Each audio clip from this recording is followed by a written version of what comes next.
Hey guys, I wanted to make a quick video today on the power of identity versus action.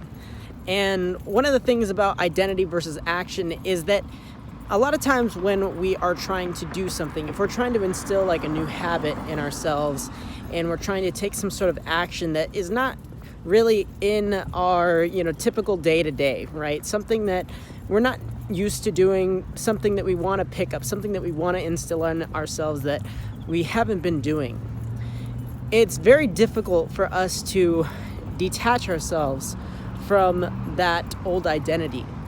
And so what we tend to do is we hold on to an old identity while trying to pursue a new action, right? So let's say that, over the last few years, maybe you haven't been very healthy. You haven't been very concerned about your health, and maybe you've been making some fairly unhealthy decisions. And so you may have created an identity for yourself as being an unhealthy person. And so what you've done is now you've kind of taken all those actions that are associated with being healthy and you've left them to people that have a healthy identity.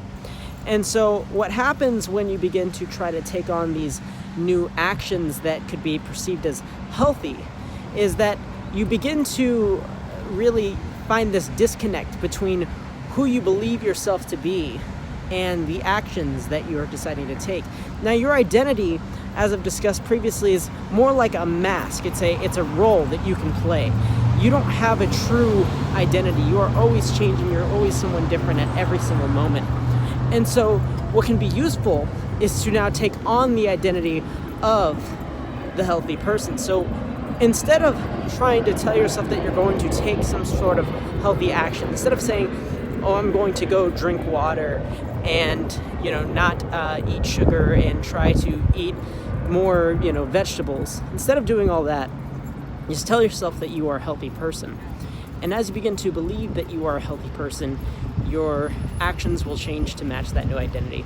So I'll leave you with that, and hope you have a great rest of your day.